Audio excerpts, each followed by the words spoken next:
What I want to do now really is just share with you on the journey I've had some of the lessons I've picked up about what is it these companies do that actually makes them so good at this kind of people piece. And so just the first kind of lesson was really around about purpose. The thing I've noticed is that they uniformly have a really clear sense of what it is they stand for. What's their role in the world? I know Southwest is a brilliant articulation of this. Southwest Airlines, for those of you who don't know, is, and I'll introduce them more fully later, probably what is the most successful airline in the world, bar none. Over 35,000 employees, 34,000 employees across North America, won all the awards, best company to work for, and etc. And really they summed up their purpose is to create to give the Americans freedom to fly. That's kind of their ennobling purpose, and which is a great example. Another example I've picked up, which I'm going to share with you this afternoon, is actually from IKEA. And for the Brits in the room, I can only assure you that, because I know in the UK, IKEA has a bit of a mixed reputation. Outside of the UK, it's not my experience. The retailing experience is usually better. I know in the UK, they have some issues just with the volume of people. But they do an incredible job of actually distilling in a really clever way the essence of what they are as a business and what they're not. And so what I'm going to share with you now is a few pictures that they basically show to people who join IKEA. They just really distills this down. I think it's the best example I've seen of this purpose piece. So I'll let the pictures speak for themselves.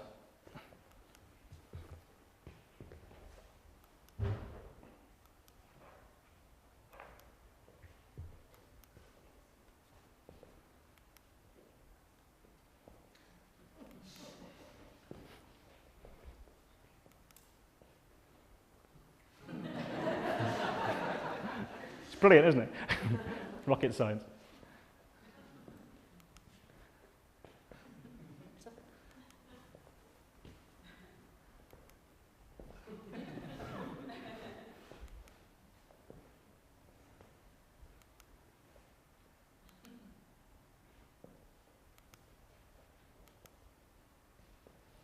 It's a Mel slide.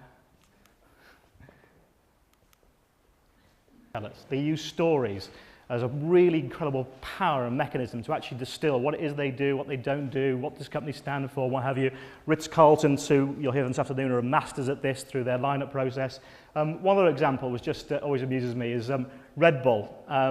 This is what they basically employ 100 students a year, Red Bull, in the role of energizers. And that's their job. And their job is to go out in the world and find people that need a Red Bull experience.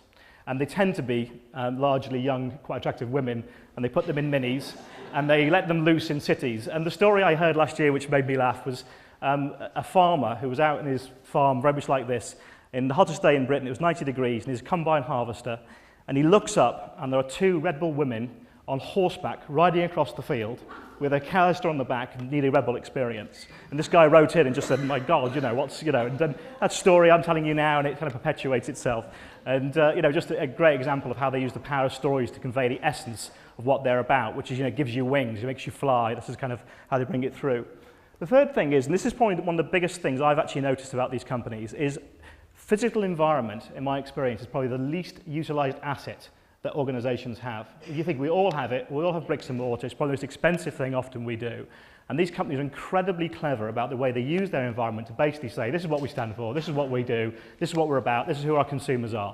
So I'm just going to throw you a few slides now of some companies just to give you a feel for how they do this. So that's the entrance lobby of Pixar, animation studios in California. The level of detail, the restrooms. That's Google in Dublin. Next three slides are Google's offices in Dublin.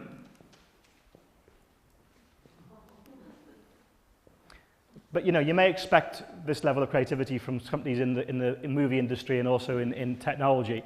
But this also is this is Southwest Airlines. Sonny, you recognize this? The picture of infamous story in Southwest about Herb Kelleher, their former CEO, arm wrestling another CEO for the right to use the strapline. Just plain smart, and so it became part of mural on their walls. 36,000 photographs in that order that line all the walls of Southwest Airlines offices in Dallas. And they're just pictures of every party, every celebration, every marketing communication in the company's 30-odd year history. There's a level of detail that's gone into that. When you walk through the doors of Southwest, you immediately know what business they're in. They're in a people business, because there they are, aligning all the walls. Another example of how Southwest use it to kind of bring to life the environments to which they fly. This is a wonderful company. Where's Pepe? In the corner over there. From Sol, which is just an example of, a company which is, this is Sol, which is a fantastic industrial cleaning company in Finland, over 8,500 people. This is a cleaning company. This is Seoul City's head office. 2 or 3 little photographs gives you a feel for it. As you'd expect from a cleaning company, the kind of mantra is dirty business, bright ideas, brought to life. And another couple of examples. Where's Garvis? This is Rock, it's a construction company in London. This is just a couple of slides of their fantastic city offices, which just bring to life. It doesn't matter what sector you're in, you can do this. And that's physical environment taken to its logical conclusion. This is the head office of a basket-making company in Germany.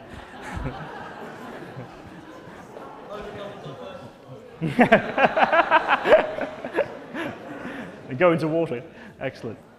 And then there's the other thing I've noticed about these companies is they're incredibly aligned, basically, behind what it is that they want out to achieve. So the degree of alignment between what they say they want to do and actually how their systems and their structures and their processes behind it. So just give one little example of this. And they're not just aligned at the macro level, they're also very much aligned at the micro level. So this is an example. This is a great little company in Britain called Richer Sounds. It's several hundred retail units throughout the UK. They sell hi-fis, kind of end of line. They achieved the highest per square foot turnover any store in the world for 5 years in a row in the Guinness Book of Records. And their alignment structures, they're all about excellence in customer service. And so they have this little structure which basically, if you buy an item for Richer Sounds, it could be for £1, could be for £1,000. On the back of the receipt is an opportunity for you to tick as a customer how well you were served. And if you tick the outstanding box, regardless of whether you spent £1 or £1,000, the employee receives a £10 bonus. So on the face of it, they could lose £9, basically. But their philosophy is, if you basically serve a customer outstandingly sold for £1, it's going to come back and spend money more with you. So just a great example of alignment. And then last thing I've called is kind of basically is what's your big people idea? Like what's your really compelling idea that is going to get your people out of bed in the morning, attract them to work for you as an employer? Just a couple of examples. I'm using Southwest again here, which is a slide, probably stealing your material here, Sally, but this is, Southwest have this kind of mantra, which is basically take your job seriously, but not yourself. And this is a recruitment photograph of pilots applying for a job at Southwest. And kind of the mantra here is basically, if you're not prepared to kind of have a bit of fun and let your hair down during the application process, then you shouldn't be working here. And there was stories, I've heard the story 100 times, but of a 5-star general who turned up at Southwest for an interview, and military career, really high, the highest qualifications of a pilot, and was rude to the receptionist, and basically was told by the receptionist there and then to leave because his interview was over. And when he wrote in to complain, Herb, the then CEO, said no, she was absolutely right. You need to go work for American Airlines, and so he did. What's the what? Don't know. Never looked that closely.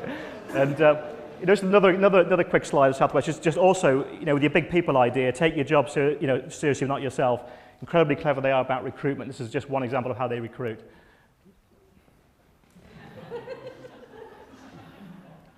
So, so that really was just a quick summary.